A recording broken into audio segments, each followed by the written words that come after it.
I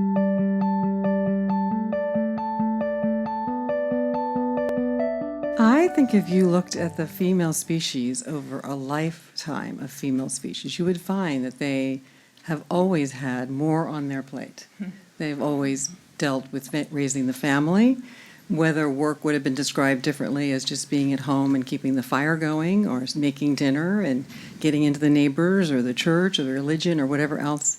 I think that it's natural in the whole female species that you have a more complicated life. I think the biggest thing I had to overcome was to give myself permission to spend time for myself, right? Because it's the expectations just get higher and higher, and to actually say, it's okay, I'm going to take today off, I'm going to take a vacation, or I'm not going to check my email for 1 whole hour, and not feel guilty about that, really giving myself permission to make myself a priority. I finally realized that if I don't put myself first and I don't take care of me, I can't take care of my kids, I can't take care of my job, I can't take care of my husband.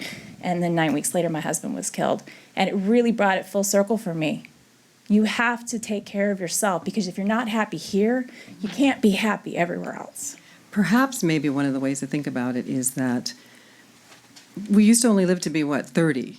The Egyptians in an early time, and that seems pretty quick today, being 30. How much could you actually accomplish by 30? You're just really getting warmed up. And our parents are now going to make it into the 60s and 70s, and the next generation is absolutely going to live to hundreds. So clearly within a lifetime, you'll be able to have balance. And it's one of the things we want to remind, but you can't have that without having health. I think fear was always a big, big motivation for me, because where I worked, it was all men. I was the only woman executive in the company. And there was a lot of fear that if I didn't do bigger and better, I wasn't going to have my job. So they'd send me these amazing places, and I get to take my kids and my husband, and I didn't enjoy any of it. And so now I have a little different perspective, in that the things you fear aren't really the things you should be fearing. Really, I should have been fearing I didn't have time with my family. I didn't have time with my husband. I didn't have time to do and explore and be there for myself. And instead, I feared these false things. So now that I've turned that around, Right. I don't look at life and business the same way, because there's always the next thing. But your family, your health, yourself, that's really paramount. I think it's really key to ask yourself, what are you guilty of? I mean, what are you really guilty of? Being a better mother or a parent, or stopping for a moment to turn off work, or turn off family when you have to go to work?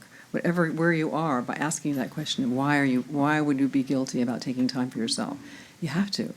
It's just a requirement to be better and healthier. If I'm feeling stressed or overwhelmed, it's important I step outside. I work in Burbank. It's at the beach. It's not a beautiful street, but if I just go outside, walk to the corner, and come back 10 minutes later, my perspective changes on what that stress is. What kind of a life do you want? No one's choices are the wrong choices. They're just what's right for you.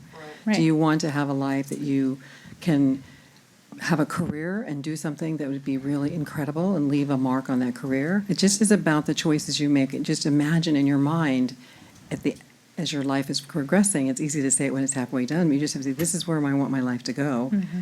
And these are the parts of my life I'm going to take with me. You need to be able to ask for help. Go to your tribe. Go to the people that you trust.